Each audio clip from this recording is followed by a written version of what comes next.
Hello, everyone. Welcome to another week. Hope you've got something to imbibe whilst you listen to me and Tim talk music any minute now. So, first of all, let's just have this.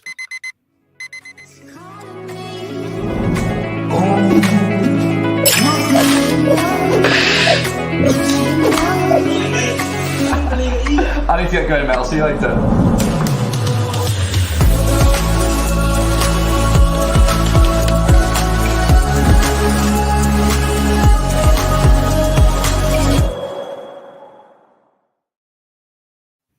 Tim Spelman, good to have you back, sir. How are you?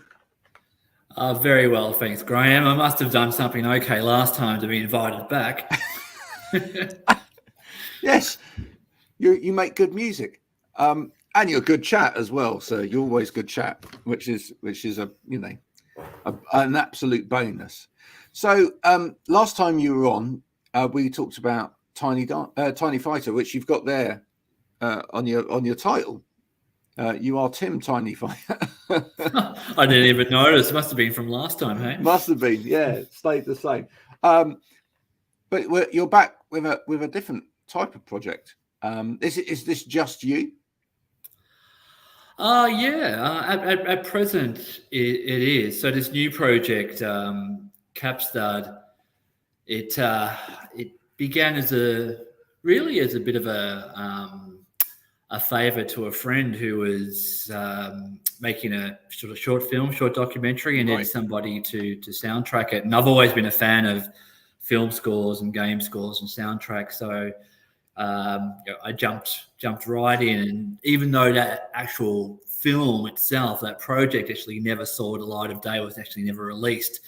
That happens a lot with film, doesn't it? It's pretty marginal, absolutely. So it's somewhat of even more of a difficult gig than making music, to be honest, Graham. Yeah.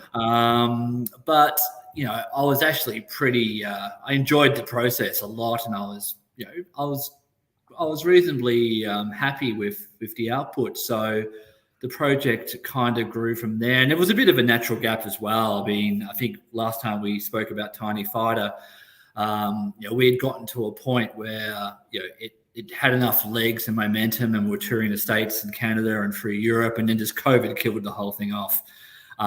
Absolutely just shut it down overnight. So I was left with, I guess, some creative angst to dispel. So I guess those couple of circumstances conspired to give birth to this new Kaapstaad project. Yeah, well, I'm glad that they did. Listening to it, both the tracks on this opening, are these been released as single tracks, by the way, or are they?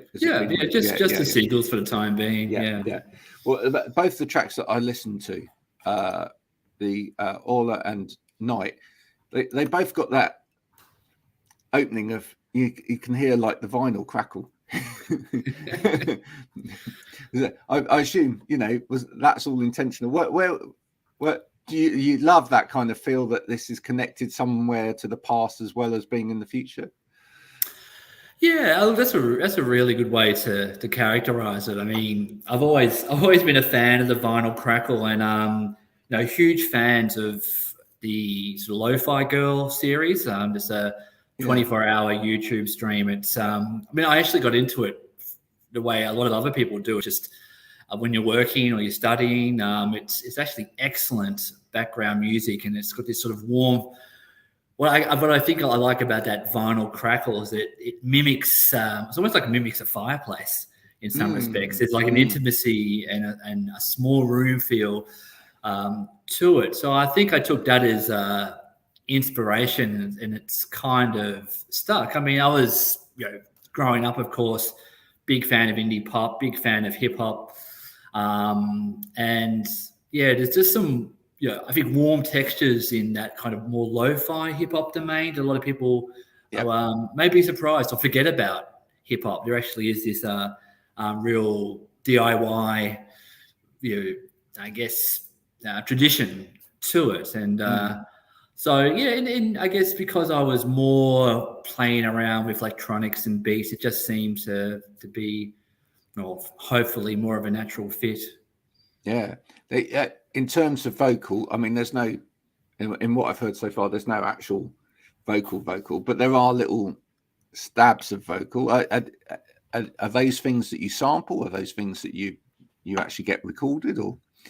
Yeah, so they're off a synth. So they're these little synth vocalizations, almost sort of semi-percussive, semi-filling a vocal role. I mean, as you said, Graham, both of these opening singles are quite intentionally instrumental, and that may not always be the case. We're certainly working on some new material now with more traditional vocals, but for those ones, I mean, I guess coming from particularly with Tiny Fighter, coming from an indie pop background, I still enjoy my vocals, and that seemed to be a nice sort of middle ground. You can get, I guess, a suggestion of a vocal, perhaps a stab, as you said, without morphing into a full-blown song, which naturally the listener's ear will be attracted towards the vocal of a song, and I've traditionally written songs like that.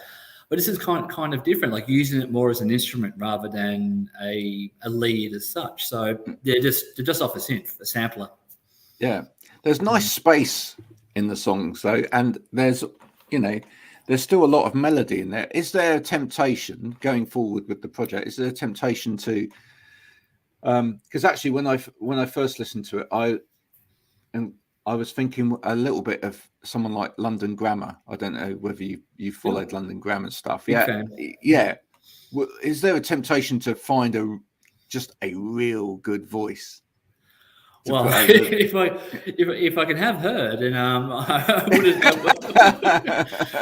You know what I'm saying, though. When you're creating something that's, is it interesting in its own right as pieces of music, but has got that kind of space in it that would, if you write it, if you orchestrate it correctly, could just really bring someone with a great voice to life. Absolutely. I mean, and I can absolutely see that evolving that way. And as it stands, this as starting life out as a film score project kind of naturally lends itself to more instrumental approaches to songs. But I know exactly what you mean, Graham. It's and maybe this is why I'm sort of partially filling those gaps with those sort of vocal stabs. But the intention with Kaapstaad is to not limit it to just an instrumental project or just a film score project or just a beats project. But again, it's right tool for right job. And at the moment, where I'm collaborating with several Swedish artists and some Australian artists who are vocalists, some who have been in previous bands of myself. There's a bit of a post-rock outfit I used to be in back in Melbourne, back in the day. But absolutely, if the right vocal comes along, the space is there. It just needs to be the right fit. So in some respects, while it's liberating to be able to control the whole artistic process as a solo project itself, there are going to be songs which absolutely almost demand a vocal, and it's worth that extra complexity and often the difficulty of collaborating to make it happen. But when it happens well, it's absolutely worth it. Well, if someone's listening over the next week as this goes round, and they feel that they could do they've got a voice like Hannah Reid, or they reckon that they could, they listen to the music and feel that they could really add something in there, perhaps get in touch with Tim. He'd love to hear from you. Send cassettes. Preferably, yeah. Do you remember the good old days when people used to send cassettes to each other? Great. Yeah, exactly. It's funny, Graham, because my car, which is pretty old, does have a cassette player, which which I still love. Like, and some artists are still selling cassettes. I don't know. Like, it's maybe I should try and rather than the vinyl crackle, maybe we should try and get back the little frequency testing at the start of the cassette. That little but I'm sure half the listeners probably have no idea what we're talking about. But it is the vinyl crackle of cassette tapes. But Yeah, I do. yeah. I love all of those nostalgic type things, though. It's a little bit like the test card. When you explain, explaining to my children that once upon a time TV wasn't on 24 hours a day, and that you actually, there was like a test pattern on the screen, with a bit of music over the top of it, and you waited for TV to start. There was anticipation, not this instant gratification, Graham. But yeah, absolutely. But look, to be fair, I mean, I do recall a few years back now, seeing Björk in Stockholm in Globen, and Wow, she was brilliant. selling all of her albums on cassette as well. So there's still a currency there, I think. Yeah, I believe in some ways more so than ever, because I believe that we're always kind of in a fight against technology in a way. I think that the more we create the opportunity for technology to do things, as humans, we kind of fight back against that as well.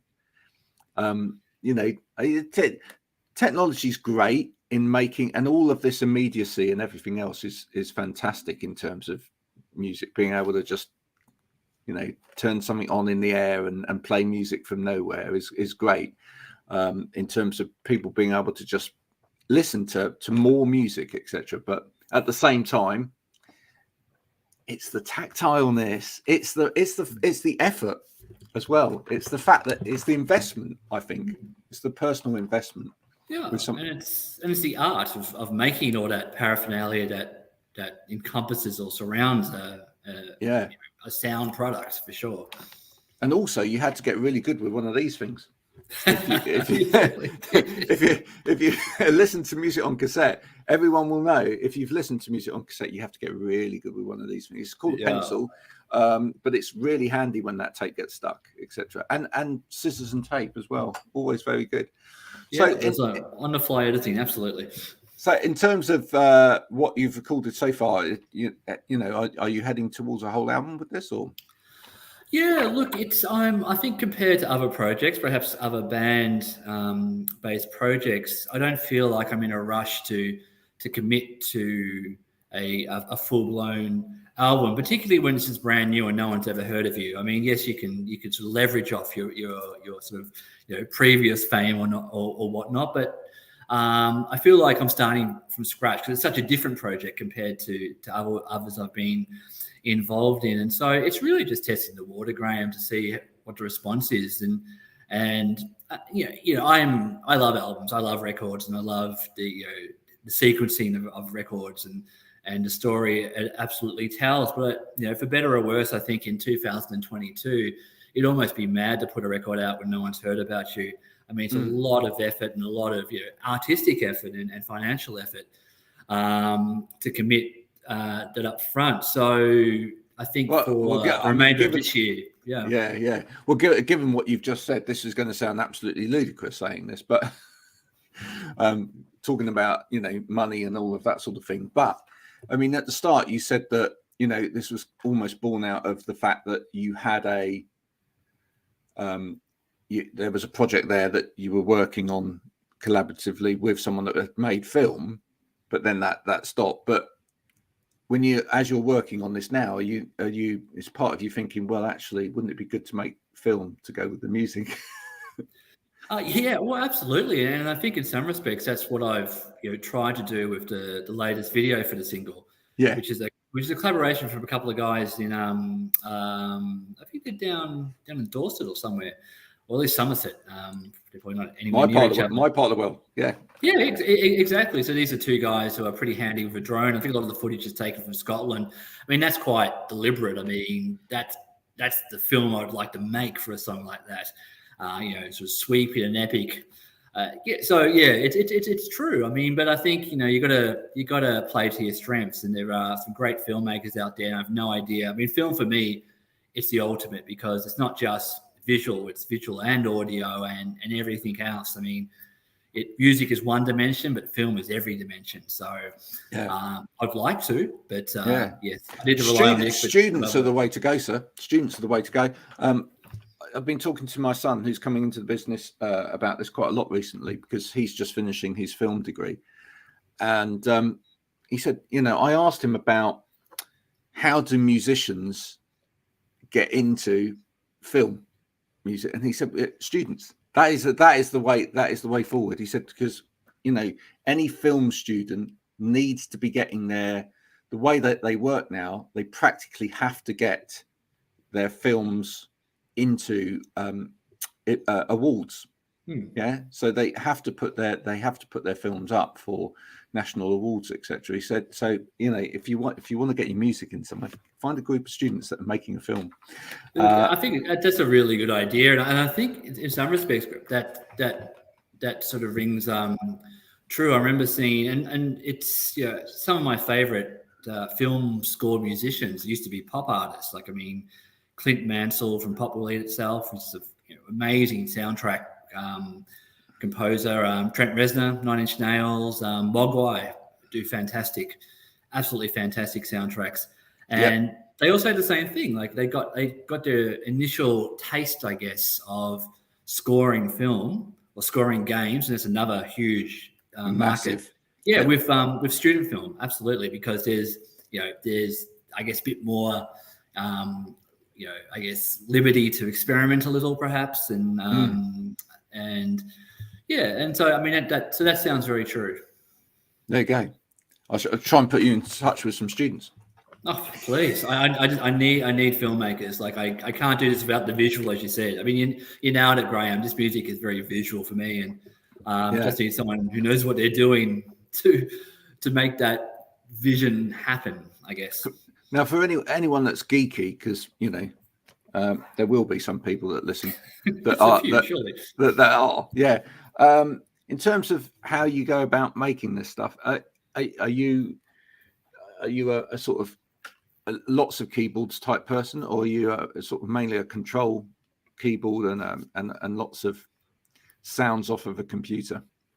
Yeah, look, it's probably more towards the latter these days. I mean, I still have some great old analog Roland and Yamaha Korg organs from the 80s and 90s, which is still my go-to organs. But you find these days sometimes already sampled these things and popped them up online, and often it's just easy to use them. But I mean, I still like playing physically. I mean, I'm a band guy, so it doesn't feel like I've written the song as such unless I've performed on it, rather than arranging it strictly on a computer. It's a bit of a balance between the two. So for a song like Orla, for example, the piano is manually recorded. Yes, you do clean it up a little bit and you try and pop it into shape, but that was the main idea in the first place. And so it would have been remove a little bit of the soul. I mean, it's probably a cliche to try and I guess arrange that virtually on a sort of a central computer. But effectively, what you're saying is you started off by writing that as a piano piece. Yeah, you'd be playing that as a piano piece first, and then you thought, right, now I take that into the software and actually construct it again. Yeah, look, exactly. And I think the piano, as you hear it in the song, is pretty much as played, but it's obviously the sort of deeper synths and the program beats and the synth vocalizations. They're I guess the elements which are introduced later. But yeah, for me, it's a nice combination. You get the precision, I guess, of the programming side, but then you get, I guess, the organic part as well by playing the song. So, but you're saying that sometimes you work the other way around. Sometimes you just sit there at the computer and play in the sort of software itself. Probably rarely, to be honest. I mean, I'm not the greatest technician of all time, so I'm pretty limited, I guess, in starting the song. Maybe that's why I probably prefer also to go from the instrument up rather than the computer down. But I mean, it's a bit of, I guess, performance side is definitely traditional instruments, arrangement, cobbling it all together and mixing and mastering, that's all computer based, but they complement each other, to be honest. Yeah, they do. Yeah. It also means, though, if you're starting mainly from the instrument basis, if you ever did need to play any of this live anywhere, you've kind of got a better starting point in a way, because you've got that main part of the track, which is, that's I play this, and you can always get another group of people to help you over the top, or you can sequence that the other little embellishments over the top. So, yeah, that's nice. In terms of music that you're listening to at the moment, is that are you listening to more of this type of music because you're working on this project, or are you actually going completely the opposite direction? Yeah, it's a funny one. Like, I guess this is how the brain works. Because if I'm, I guess, deep into composing more, like filmic or sort of lo-fi beachy type of music, I'll generally be listening to the complete opposite. Like, I might be listening to Lamb of God or some metal or Amyl and the Sniffers. It's. Otherwise, it feels like a bit like a busman's holiday sometimes, right? Well, yeah, and I think you kind of start to get, I don't know, you start to confirm your own prejudices or your biases. I think you need to be a little bit objective, which is very hard with music, of course. And this is, I don't know if it makes sense, but it's almost like I'm still trying to take a pop song approach to these things. I mean, these are not 10-minute epics; they're like pop songs. They're like 3 minutes. Yeah. But when you're in, I guess, film score land, the temptation is just to drift off into 4-hour Philip Glass sessions, and I love that. It's fantastic. But I think by juxtaposing that with like just 3-minute belters from metal bands or hard rock bands, I mean, one informs the other, I guess is what I'm saying. Yeah. So So when I'm doing indie pop, I tend to listen to soundtracks. When I'm composing more instrumental music, I'm usually listening to something like metal. It seems to be the case for a lot of people. Yeah, I was going to say it seems to be the case for a lot of people that actually what happens is that it's the music that you may have been listening to for a bit, or you dived into a type of music for a bit, and then coming out of that, you might make that kind of music, but whilst you're in making that kind of music, you don't listen to that anymore because it's kind of like, you read a book, you get informed by it, but you don't read the same book again whilst you're writing. Yeah, no, it's a really good point. It actually reminds me of a conversation I had recently with having lived in Stockholm for a long time. A lot of the Spotify guys are there because it's a Swedish company.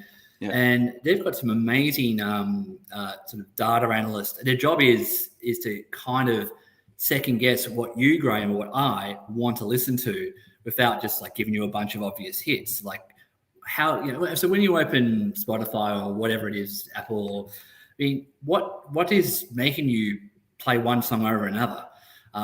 What is that choice being driven by? And it's a really interesting question because it's like food or a taste, or now I want to listen to A and yesterday I want to listen to B. That's a part of it. And these algorithmic Spotify guys are actually quite incredible. Everyone has a million different experiences that informs why you like one song over another.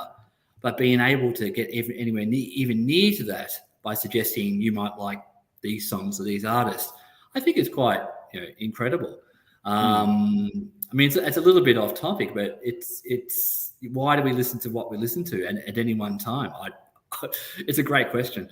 Well, I guess to some extent, and working in a marketing business, marketing plays a little bit of it because of course, unless you hear something, then you're not necessarily going to get into it. You don't know if you're going to like it if you don't hear it. No, exactly. So the marketing job is the job of finding a way of putting that stuff in front of people, but then it's still it has to work. And why you choose to do it over and over again, especially with particular songs, what is it that then takes you to the next step with that song? And I think a big part of it, which is why the whole curation thing's really quite interesting, and is that I think once you actually start listening to a band or listening to particular music, it's the human element of it.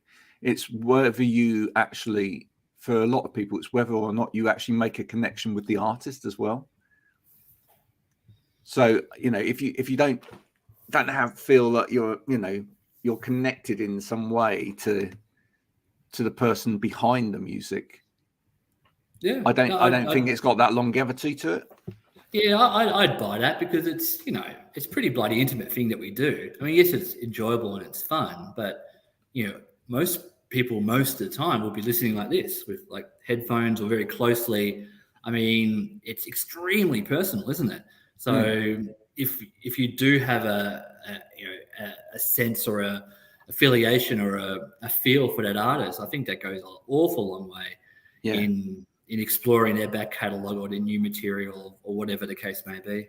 Yeah, and I think some artists have struggled with that over the years, especially if they've wanted to keep an anonymity between them and the music, and almost distance themselves from the music, and say, well, that's my art over there. You just, I want you to see it for itself.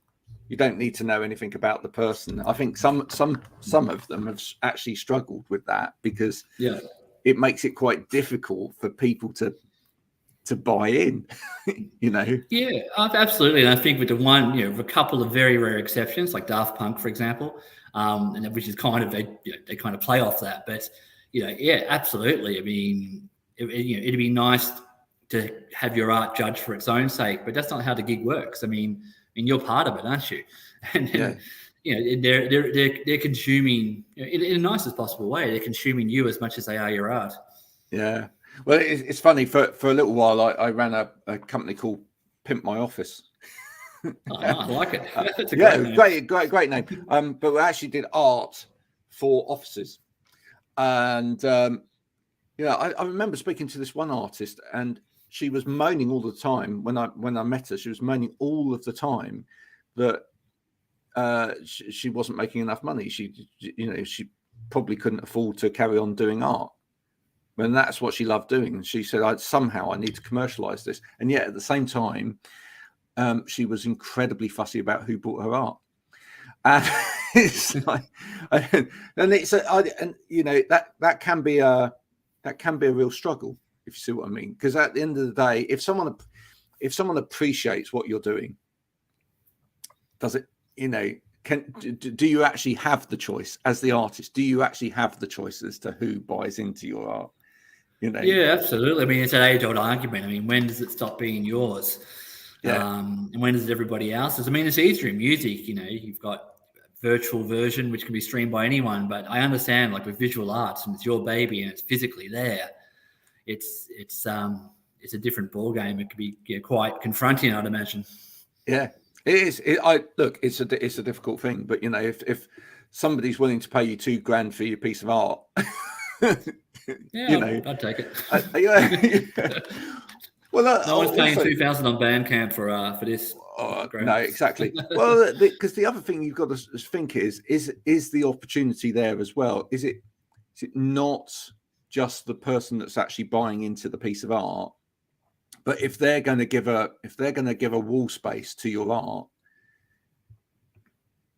that then potentially means that other people, not them, but other people are going to get to see your art as well. So you almost have to see kind of past that initial relationship to, is it going to open up my art to other people as well? And I guess in a way, I've had that conversation on here with bands about Spotify. There's, a lot of people have a fairly negative sort of opinion of streaming services, etc., as musicians. But in the same way, if it's opening up people to hear your art in the first place, if you can then create the relationship with those people, you'll take them away from that platform, won't you? Ultimately.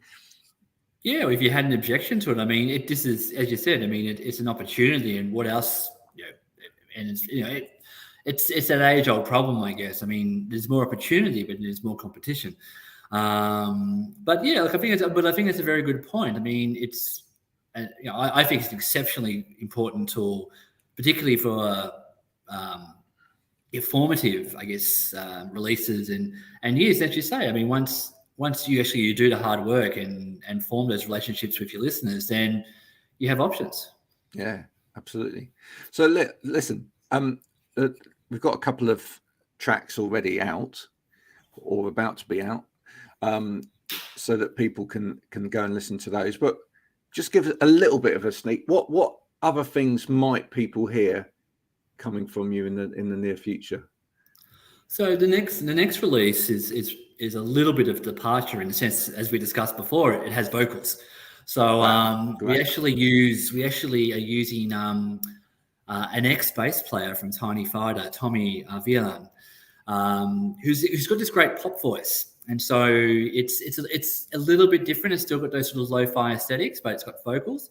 And there may be a few more vocal-driven songs coming through. So for the remainder of the year, we're aiming at a single or so, every, say, 6 weeks, and leading up, hopefully, to a record, and perhaps potentially with a film score or two sprinkled in. So, this is kind of an afterthought which has taken a bit of a life of its own. So I'm not really too sure, Graham, where this is headed. But look, I'm having fun, and I hope people enjoy the music. Yeah, you mentioned that you'd been to see Björk earlier. I mean, is that a voice you'd love to record? Oh yeah, it's just incredible. I mean, it's. I mean, that's a real artist. I think just visually, the whole package. Just I've been following Björk since the Sugar Cube days. Yep, me too. Yeah, like way back, and it's just. I don't think I've come across anyone who's been brave enough to do what she does and at the same time enjoy both commercial and critical success. It's kind of artist where you think, well, should you bother trying? I mean, this is just it's not just a different level, it's a different planet. Yeah. So, and her voice is actually could be an instrument. Yeah. I mean, it's perfect for soundtracks. Yeah. I think she's actually in the new film, The Northman. I don't know if you've seen that, Graham. I haven't. No, my son has, and he says it's great if you like a bit of gore. Yeah. I feel like Vikings and the like, but I think she's actually in that as well. So she does everything. But yeah, voices like that, you wouldn't say no to. Absolutely. No, absolutely. Just different, interesting voices, instrument. It's all good. Well, let's hope you find some other great voices to go on this project as it goes along. Tim, thanks so much for joining me again. Thanks for having me. As per usual, just tell people where they can download, listen to, or whatever the music.